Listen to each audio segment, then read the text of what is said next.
Ал балалар, қазақ тілінде неше әріп бар? 42 әріпіміз нешеге бөлінеді? 72. Жарайсыңдар. Қандай дыбыстарға бөлінеді? Дауысты дыбыстар және дауыссыз дыбыстар болып бөлінеді екен, иә? Дауысты дыбыстарымыздың өзі нешеге бөлінеді? 72. Қандай? Дұрыс айтасыңдар, жуан дауысты және жіңішке дауысты дыбыстарға бөлінеді екен. Ал дауыссыз дыбыстарымыз нешеге бөлінеді? 3-ке. Қандай дыбыстарға бөлінеді? Жарайсыңдар, 3-ке бөлінеді екен. Қатаң, ұяң, үнді.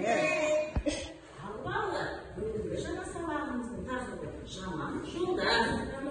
Екі дос келе жатты, алдарынан бір аю шығыпты.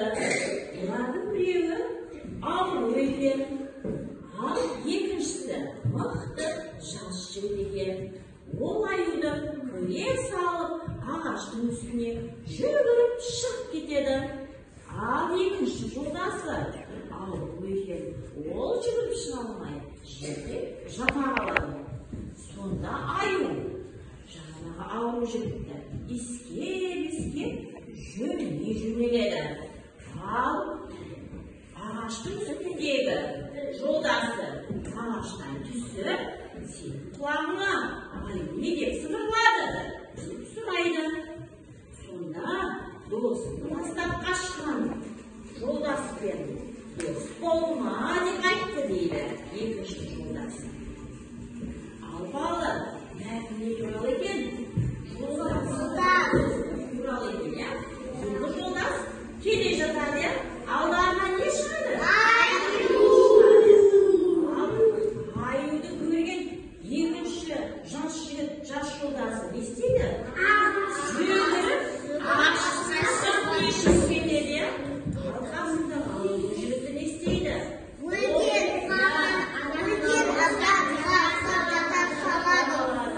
Сонда аю келіп, ол жігітті иіскеп жөніне кетеді екен, иә? Ал сосын жағына ағаштағы жігіт не істейді? Ағаштан түсіп, сенің құлағыңа аю не деп сыбырлады деп сұрайды. Сонда не деп айтады? Жолдасы тастап қашқан адаммен дос болма деп айтады. Аю саған не деп айтты десе, жолдасың сатқан адаммен дос болма. Сені жолдас тастап өзі қашып кетті. Ал бұл жерде екінші жолдасының істеп жатқаны дұрыс па? Жоқ. Ол не істеу керек еді? Қашып кетпеу керек еді, иә? Не істеу керек еді? Бірге ағашқа шығу керек еді. Шығу керек еді. Балалар, екінші жаттығуға қараймыз. Екінші жаттығуда бір нүктенің орнына бағанның оң жағындағы сөздердің тиістісін реттеп сызыңдар деп бізге мысал үшін қам, қар, көмір, шырша деген сөздер берілген бір жағына. Ал екінші жағына ақ, қара, аласа деген сөздер берілген. Міне, мына топта мысал үшін көмір, қар, ақша деген сөздер берілген. Екінші жағына аласа, қара, ақ деген сөздер берілген, иә? Ал енді көмір қандай болады балалар? Ақша қандай болады? Қандай болады? Ақша. Ағаштың аты. Аласа болады. Аласа деп атын айтамыз, иә? Ол өз тиісті сөздерін түйістіріп жазамыз. Ал екінші топта қан, бұрыш, шырша деген сөздер берілген. Қан, бұрыш, шырша қандай болады? Биік, тәтті, қара деген сөздер екінші жағына берілген сөздер. Соны тиістіріп белгілейміз. Яғни балалар топтық жұмыс жасаймыз. Ал балалар тиісті сөздерді бір-біріне белгілеңдер. Қан, тәтті.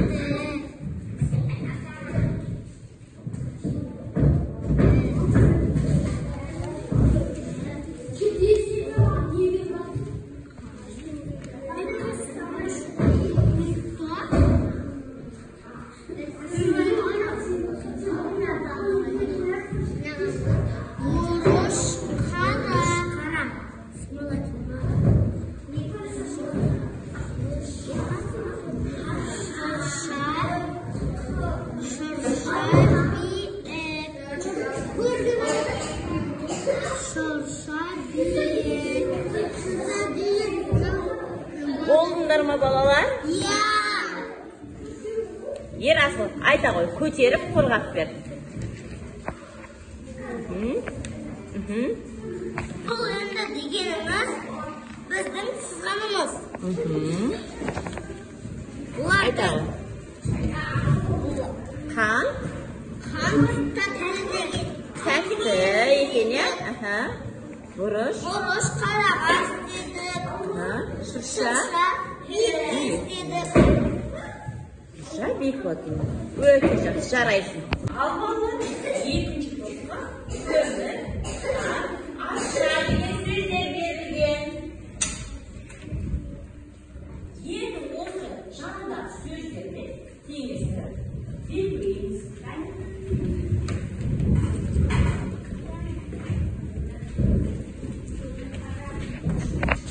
Ал көмір қандай болады екен балалар? Қандай болады? Топтастырып белгілейміз.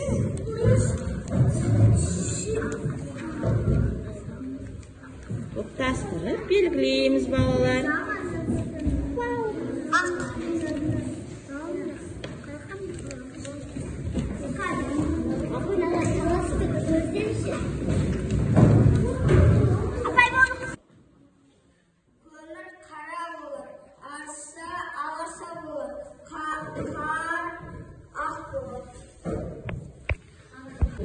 Ал балалар, енді үшінші жаттығуға қараймыз. Үшінші жаттығуда бізге бірнеше жеміс-жидектердің суреті берілген. Осы жеміс-жидектердің ішінен алма жемісін себетке бөлек саламыз. Қане балалар, салайықшы. Ой, жарайсыңдар балалар. Жарайсыңдар. Жарайсыңдар.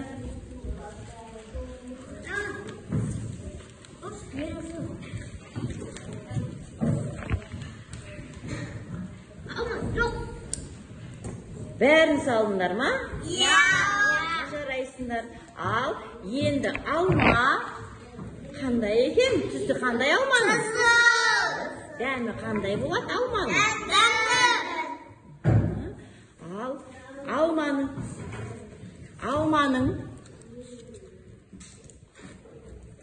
алма деген сөзде неше буын бар екен? Буынға бөлесіз?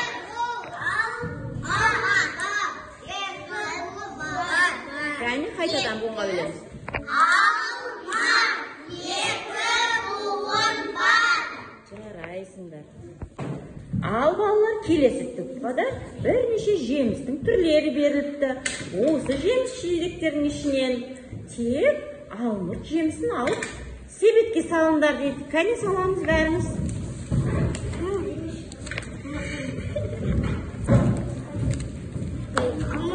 Ой, жарайсыңдар. Тек алмұрт жемісін ғана салады екенбіз, е?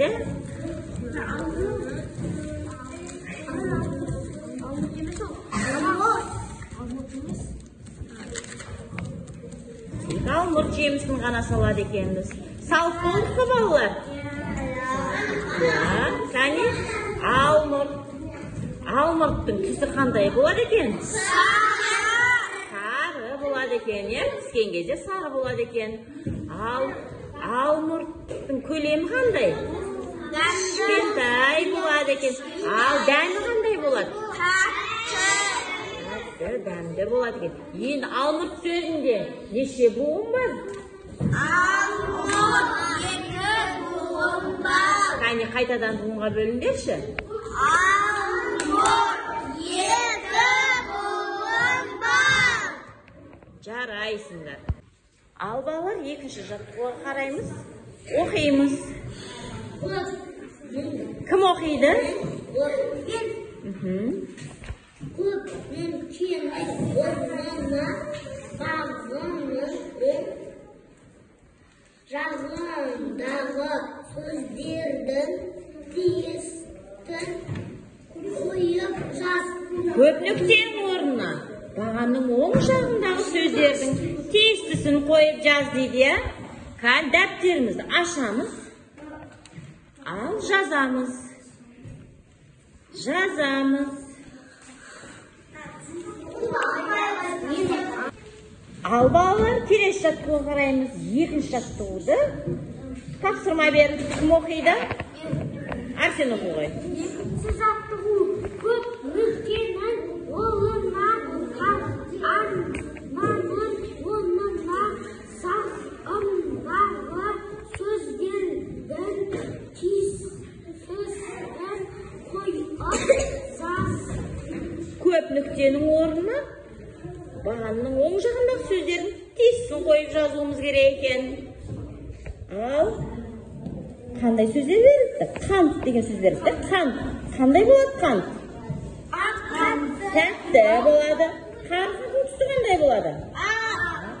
Арша қандай болады? Биік бола ма, аласа бола ма? Аласа. Шырша қандай болады?